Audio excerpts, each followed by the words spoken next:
Boa tarde, bem-vindos agora sim à última sessão dessa 24ª edição do Directions. Tem sido uma longa semana, uma semana muito intensa, onde falamos sobre aquilo que é a visão da IDC para o futuro das organizações, aquilo que chamamos o Future Enterprise, e tratamos os principais pilares daquilo que é essas componentes que são fundamentais para a transformação das organizações. E nessa sessão final vamos falar sobre as principais componentes que são essenciais para transformar o nosso ecossistema empreendedor e de startups em Portugal. Um fator que já foi referido aqui ao longo dessa semana como essencial para a transição e a transformação digital da nossa economia e do nosso ecossistema empresarial como um todo. E eu tenho aqui hoje um preview de um estudo que a IDC desenvolveu em parceria com a Startup Portugal, em parceria com a Portugal Digital, onde tentamos entender onde é que estamos hoje em termos de ecossistema empreendedor e quais é que são os principais fatores que permitirão Portugal se posicionar de fato como um ecossistema empreendedor relevante nesse mercado mundial. Nós nos últimos anos, nos últimos 5, 10 anos, tivemos um crescimento exponencial enorme naquilo que tem sido o desenvolvimento e aquilo que é o mercado de empreendedor em Portugal, mas essa aceleração terá que ser ainda maior nos próximos anos. E, portanto, esse trabalho servirá sobretudo de base para essa reflexão, mas sobretudo para aquilo que é a capacidade do ecossistema de facto trabalhar em conjunto e nos levar a um próximo nível. Queria também desde já agradecer aos nossos parceiros, aos patrocinadores dessa iniciativa. Nós conseguimos juntar uma série de organizações que são fundamentais para que esse ecossistema de facto evolua. E, portanto, eu vou partilhar aqui um preview daquilo que depois será apresentado no Web Summit. A versão final será apresentada no Web Summit, mas vou fazer aqui um rápido preview daquilo que foram algumas das conclusões que nós chegamos. E, portanto, vamos publicar em breve um relatório com cerca de 150 páginas, onde vamos tentar descrever em detalhe aquilo que são os vários pilares do ecossistema de empreendedor em Portugal. Nós aqui identificamos obviamente as startups no meio, mas depois vamos olhar e fazer um deep dive naquilo que é o capital, o envolvimento com as corporações, o talento, o know-how, os próprios enablers que estão associados a esse mercado e também depois as políticas e incentivos públicos para esse ecossistema. E, portanto, o que nós fizemos nesse estudo, que vai estar disponível, já temos a versão disponível online, mas a versão final estará em breve online, o que nós temos é uma descrição desses vários pilares do ecossistema. Portanto, o relatório tem uma série de indicadores e tem também mapeado os principais players em cada um desses pilares do nosso ecossistema. E, portanto, foi esse o trabalho que fizemos. Desenvolvemos o Desk Research e fizemos um conjunto de entrevistas com empreendedores e falamos com os principais stakeholders do mercado e depois chegamos a esse mapa que identifica os pilares, os principais players, mas depois também os principais indicadores relacionados com cada um deles. E, portanto, vou passar muito rapidamente por cada um deles e partilhar alguns dos números que nós encontramos e que podem servir de guia para o desenvolvimento desse nosso ecossistema. Portanto, em termos de startups e scale-ups, quantificamos 3.294 startups. Obviamente, há aqui uma série de questões relacionadas com o critério que foi utilizado para quantificar as startups. Nós sabemos que as startups iniciam com uma ideia e nem sempre temos uma empresa registrada, mas com base num conjunto de fontes de informação e utilizando também o trabalho da Startup Portugal, identificamos 3.294 startups, o que é um número muito relevante comparado em termos proporcionais com a média europeia. Portanto, estamos bastante acima da média europeia em termos de número de startups e não só em termos de startups, mas sobretudo em termos de scale-ups e em termos dos próprios unicórnios. E foi curioso, ao longo do desenvolvimento desse estudo, tivemos que atualizar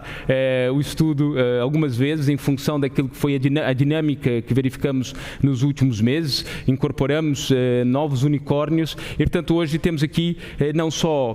5 5 unicórnios, mas temos também um conjunto de novas empresas que se aproximam a essa marca que é fundamental para o crescimento de uma startup. E, portanto,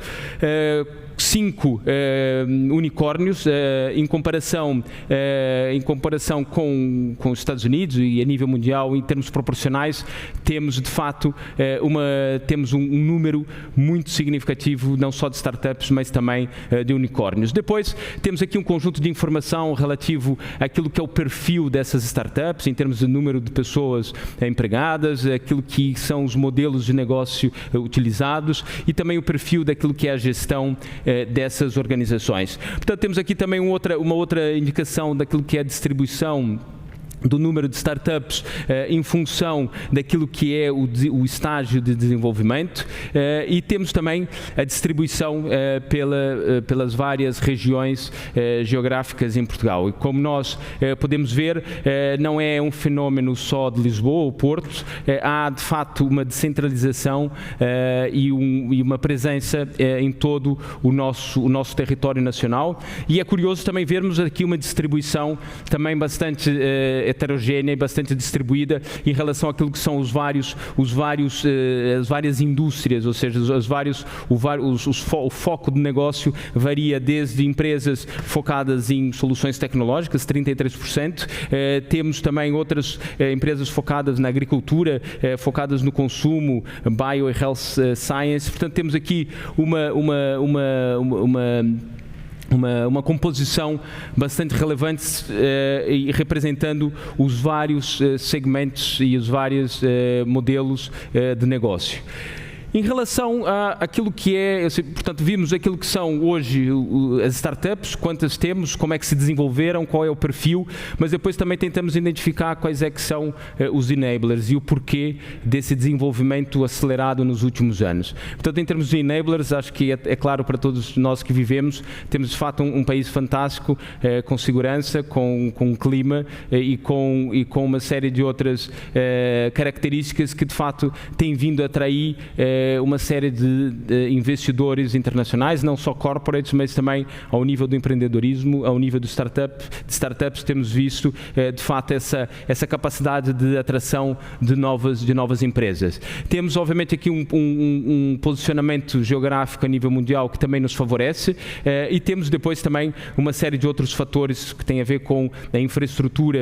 tecnológica, aquilo que é infraestrutura não só de comunicações, mas também de transporte no nosso mercado, mas sobretudo a questão da conectividade. Hoje o nosso posicionamento é de fato invejável, não só na Europa, mas também a nível mundial, o que tem atraído mais empreendedores e mais startups. Temos também aqui,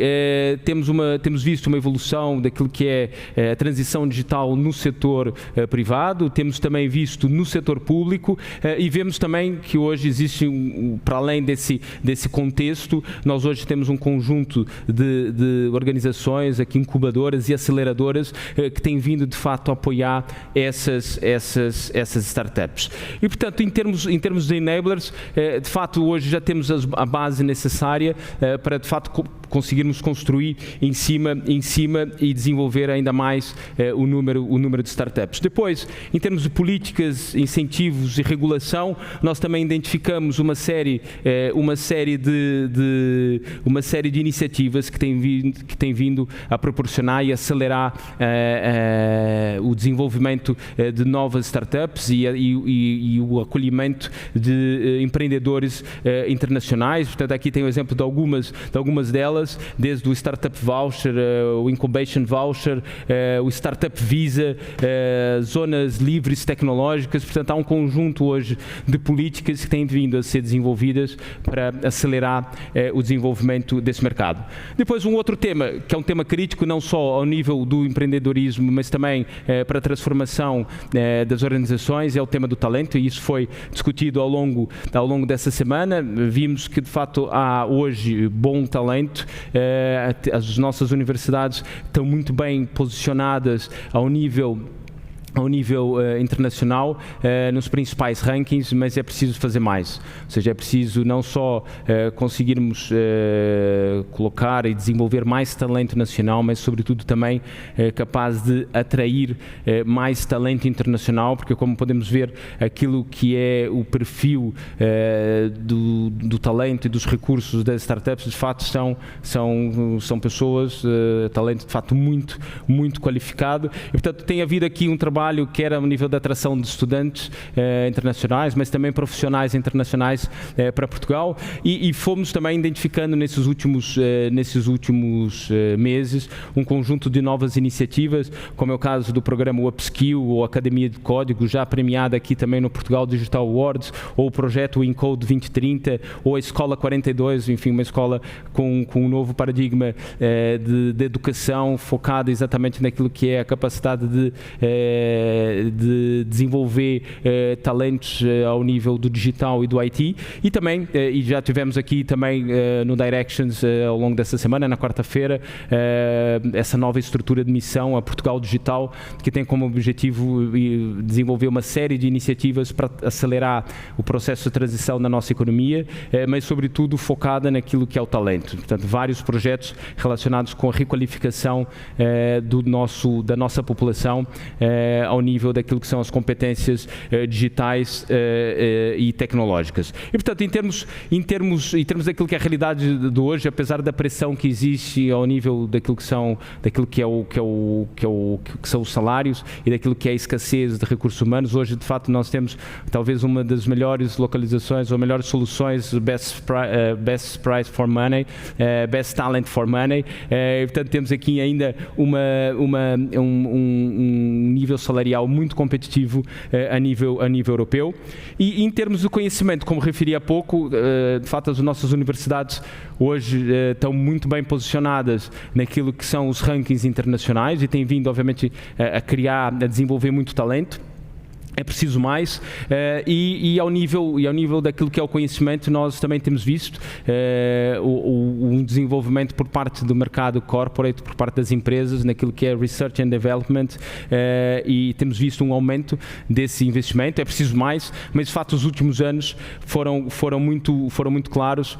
em termos daquilo que foi a percepção e o entendimento das organizações de serem capazes de inovar mais e mais rápido, e portanto temos visto aqui uma maior relação com as startups e maior investimento também em research e development. Portanto, aqui a relação com o mundo corporativo, temos visto vários exemplos nos últimos anos, algo que não víamos no passado. Aqui tem alguns exemplos de empresas que têm, de fato, criado programas paradigmáticos a esse nível. Hoje teremos a nós também conosco no painel, que recentemente lançou um novo fundo de 10 milhões focado no 5G. Portanto, aqui só são alguns exemplos de organizações nacionais que estão a fazer, de fato, esse esforço para conseguirem inovar, utilizando, no fundo, todo aquilo que é o conhecimento e aquilo que é a capacidade das startups. Temos também, para além das empresas nacionais, atraído imenso investimento internacional, e vemos os vários centros de serviços, de competências internacionais em Portugal. Aqui temos exemplos de alguns centros, alguns mais recentes e outros já com muitos anos, que de fato, por um lado, criam um desafio maior ao nível do talento, mas de fato conseguem aqui criar um novo ecossistema em Portugal associado às empresas nacionais, aos grandes investimentos e grandes empresas internacionais e aquilo que é o ecossistema empreendedor. Também temos visto vários investimentos por parte de grandes grupos naquilo que são operações e investimentos em Portugal, e portanto a esse nível vimos de fato uma grande evolução. E depois, por último, mas não menos importante, muito pelo contrário, talvez um dos aspectos mais relevantes tem a ver com o capital, e o capital aqui tem várias vertentes. Nós no estudo temos temos algum detalhe sobre os vários níveis daquilo que são as várias soluções de investimento, mas basicamente o que nós temos visto é que de fato a Europa tem apresentado um crescimento a nível mundial, mas ainda temos um longo caminho pela frente quando comparado com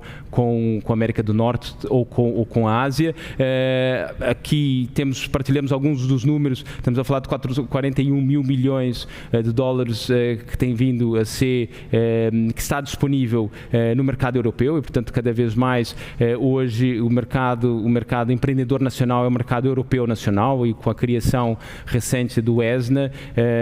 que o Centro Europeu para o Desenvolvimento desse ecossistema de startups, que está a ser liderado por Portugal e foi liderado pela presidência portuguesa, e portanto vai de facto tornar hoje, vai tornar cada vez mais possível as startups portuguesas terem acesso a esse financiamento existente a nível europeu. Portanto, aqui no relatório nós também apresentamos uma distribuição pelas várias indústrias. Obviamente a fintech, enterprise software são duas áreas chave a nível europeu, mas vemos também aqui as outras áreas já com níveis de investimento também muito significativos. E em Portugal, e olhando aqui para os vários indicadores que tivemos acesso, e olhando para aquilo que foram os vários deals desenvolvidos em 2020, em plena pandemia, quantificamos, com o apoio da Startup Portugal, quantificamos 434 milhões de euros em investimento em startups. Portanto, um valor muito significativo. Se nós olharmos só aquilo que é o investimento dos VCs em Portugal, comparando com outros países da Europa, estamos a meio da tabela, portanto, o que não é mau, tendo em consideração a nossa dimensão. Depois existem também, e acho que vale a pena mencionar, e nós fizemos esse tracking daquilo que são também os incentivos ou o investimento ou o capital público, talvez o mais paradigmático recentemente, o 200M, que tem aqui uma perspectiva também de ganhar uma outra escala muito em breve, e a Portugal Ventures, enfim, já com alguns anos, mas de fato têm sido dois instrumentos também fundamentais para esse crescimento. E, portanto, o que nós pretendemos com esse documento é disponibilizar um conjunto de indicadores para que investidores e todos os participantes nesse ecossistema possam tomar decisões de uma forma mais rápida e mais informada. Aqui temos um pequeno resumo daquilo que são os principais KPIs em cada um dos pilares. Podem depois ter acesso diretamente no nosso site, e em breve iremos comunicar o link para terem acesso a esse preview, e fizemos também uma comparação com alguns países que têm vindo a apresentar um crescimento enorme ao nível daquilo que é o desenvolvimento do ecossistema empreendedor, mais concretamente Espanha aqui ao lado, mas também Israel e Singapura, dois exemplos paradigmáticos de aceleração a nível mundial. E, portanto, o que nós fizemos foi, olhando para os vários pilares do ecossistema, nos comparamos com eles. Na perspectiva dos enablers, de facto, hoje estamos bastante bem posicionados em comparação com esses três países. Em comparação com aquilo que é a política, regulação e incentivos, aquilo que foi criado principalmente no último ano e meio, de facto, nos coloca num posicionamento, e com base num conjunto de rankings independentes, nos colocam hoje numa posição muito favorável. Temos aqui claramente um desafio ao nível daquilo que é o conhecimento e o talento. Falávamos há pouco daquilo que foi o posicionamento das universidades portuguesas, daquilo que foi o investimento em R&D por parte do mundo corporativo, e daquilo que foi a capacidade de nós conseguirmos atrair mais talento no mercado nacional. Mas, de facto, temos aqui trabalho a fazer, principalmente para conseguirmos ganhar escala ao nível do talento. Depois, em termos de startups, como vimos, e ainda temos que atualizar o ranking de Portugal em termos proporcionais é considerável. Portanto, nós estamos bem posicionados a nível dos principais rankings, e de facto há aqui um desafio, e é o desafio de nós conseguirmos então também beneficiar daquilo que é a disponibilidade de capital a nível europeu e não só nacional, ao nível daquilo que é o capital disponível no nosso ecossistema nacional, que será cada vez menos um ecossistema nacional, cada vez mais esperamos nós um ecossistema europeu. Para terminar, gostaria só de fazer um preview e lançar aqui algum teaser para aquilo que será a apresentação que faremos na Web Summit, do detalhe do inquérito que fizemos junto de mais de 140 empreendedores em Portugal. Nós inquirimos, aliás, 155 startups nos últimos meses e vamos aqui apresentar, no fundo, a sua perspectiva em relação àquilo que são os desafios, aquilo que são as oportunidades e aquilo que também é o perfil desses empreendedores que estão a investir em Portugal, quer sejam portugueses, quer sejam internacionais. Vamos também apresentar um conjunto de insights de uma série de entrevistas que fizemos a um conjunto de personalidades, de stakeholders desse ecossistema. Temos aqui o nome de várias pessoas que nós entrevistamos ao longo desses últimos meses, onde retiramos um conjunto de insights e que vamos partilhar no dia 2 de novembro. E depois vamos partilhar também aquilo que são as principais tendências identificadas pelos nossos analistas a nível global e vamos mapear com aquilo que são as oportunidades para o nosso ecossistema empreendedor. E, portanto, no final, o que nós pretendemos, e vamos também apresentar no dia 2, é identificar quais é que são as iniciativas, as ações que nós, como ecossistema, devemos desenvolver para que possamos ser mais competitivos e nos posicionar como um ecossistema empreendedor a nível global. Portanto, dito isso, e de uma forma muito rápida, em 20 minutos, queria dar-vos esse preview daquilo que foi o trabalho que nós fizemos, identificando os pilares, lançando aqui alguns números e alguns insights daquilo que foi o nosso trabalho nos últimos meses, para agora sim podermos, e que isso possa servir de mote para discutirmos com um conjunto de especialistas sobre aquilo que pode ser feito em cada um daqueles pilares. Portanto, vamos ter agora três painéis moderados pelo Pedro Cerdeira, quem tem colaborado aqui conosco no desenvolvimento desse estudo, e depois também com um conjunto de personalidades que acreditamos que poderão também trazer contributos sobre esse tema. Portanto, dito isso, muito obrigado. Espero contar convosco na próxima edição do Directions, a 25ª edição. E em breve regresso para o fecho do evento. Obrigado e até já.